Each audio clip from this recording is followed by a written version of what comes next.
কি গো, আমাদের জমিতে কেমন ধান হয়েছে? ধান ধান দারুণ ধান হয়েছে বুঝলে।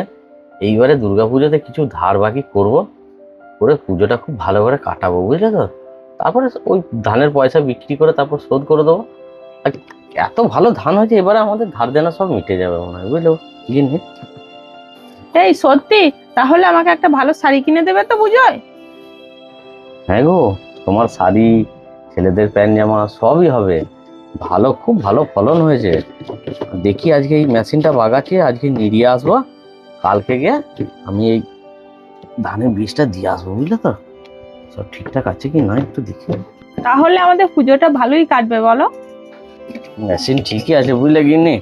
আমি তাহলে যাই, আজকে এই জমিটা যতটা পারি নিয়ে আসি। হ্যাঁ, বেরিয়ে যাই, আর বেলা করলে হবে না গো।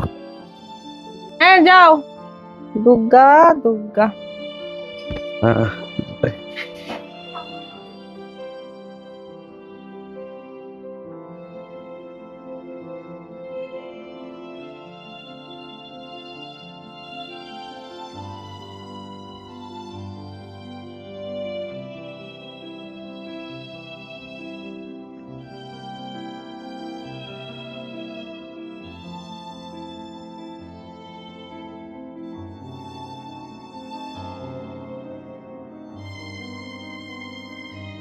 এই শোন এদিকে।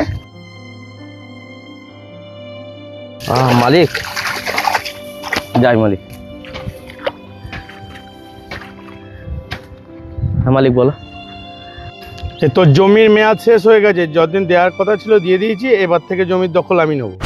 মালিক, আমি না খেতে পেয়ে মরে যাবো, ছেলে পেলে নিয়ে খেতে পাবো না গো। আমি তো এর আগে আপনার সঙ্গে বাড়ি থেকে কথা বলে আসলাম, আপনি বললেন যে এইবারে যেটা ফলিয়েছিস তুলে নিবি, তারপরে জমি দখল দিবি। আমার ধান এখন কত বড় বড় হয়ে গেছে, এই তো ফলাবে।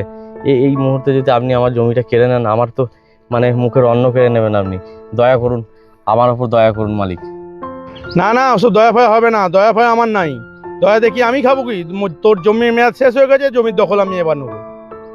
কত কষ্ট করে আমি এই ধানগুলো ফলিয়েছি, আমার সারের দোকানে ধার হয়ে আছে। আমি মুনিশকে কোনো রকম যেখানে ধান দেবো সেই আড়তে বলে এসেছি যে ধানগুলো হলেই আমি আপনাকে দেবো, কিছু পয়সা দিন। তার কাছ থেকে আমি ধার করে পয়সা নিয়ে এসেছি। এই মুহূর্তে এই তো ধানগুলো আমার আর আর আর কদিন পরই আমার ধানগুলো ফুলিয়ে যাবে।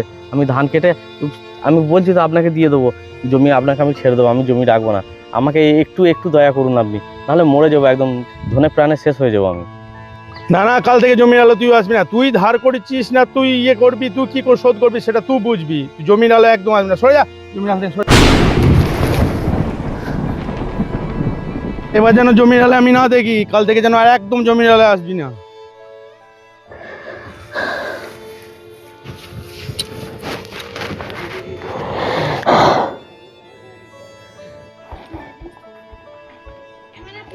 কি হলো, তুমি এই জমি ডালে বসে আছো, খেতে যাওনি? কি হয়েছে কি তোমার?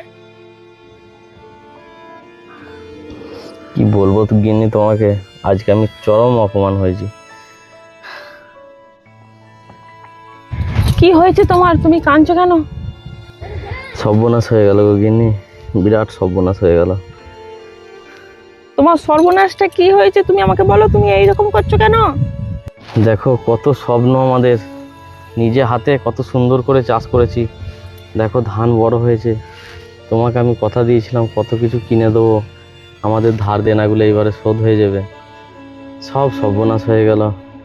বাবু এসেছিল জমির মালিক, সে এসে আমাকে বলে গেল কাল থেকে যেন এই জমির আলে আমাকে না দেখা যায়, এই জমির দখল সে ছেড়ে দিতে বললো। তাহলে তুমি বলো এবার আমি কি করি? আমাদের পেটের ভাত চলে গেল, কি খাবো কি করব কিছুই বুঝতে পারছি না আমি। তোমাকে এতটুকু সময় দিল না ধানটা ওঠা পর্যন্ত? অনেক চেষ্টা করলাম গিন্নি, আমি পারলাম না। আমি এতবার হাতে পায়ে ধরলাম, এতবার অনুরোধ করলাম, আমার কোনো কথাই শুনলো না। আমাকে ধাক্কা মেরে এইখানে ফেলে দিয়ে চলে গেল। আমি কি করব আমি কিছু বুঝতে পারছি না। তুমি বাড়ি চলো, দাঁড়াও। এই যে তুমি আমাকে চুড়ি দিয়েছিলে করে। না গিন্নি, তুমি ওইগুলো দিও না, আমি কত কষ্ট করে তোমাকে আমি করে দিয়েছি, তোমার কত শখের জিনিস। শখের জিনিস হলে কি হবে? আজকে তোমার নেই ঠিক আছে, কালকে যখন তোমার হবে তুমি আবার আমাকে গড়িয়ে দেবে। এইগুলো তুমি এখন বিক্রি করে তোমার যা ধার আছে তুমি শোধ করে দাও, পরে আবার করে দেবে। কত কষ্ট করে এই জিনিস আমি করেছি, এই জিনিস তুমি আমাকে ঘোচাতে বলছো গিন্নি? দেখো, আমার কাছে সব থেকে মূল্যবান তুমি, আর এইসব জিনিস তুচ্ছ মাত্র। এইসব জিনিস যদি দরকারে কাজে না লাগে, এইসব জিনিস রেখে লাভ কি আছে? আর ভগবান যা করে মঙ্গলের জন্যই করে, এটা কিন্তু সব সময় জেনে রাখবে। হয়তো আমাদের জন্য ভালো কিছু জিনিস অপেক্ষা করছে। হয়তো ভগবানের এইটাই ইচ্ছা, হতে পারে গিন্নি। তুচ্ছাই তুমি এসব ছেড়ে দাও। যে জীব দিয়েছে সেই কিন্তু আর দেবে। চলো সবাই চলো। চলো, সবই ওপরওয়ালার ওপর ভরসা, চলো।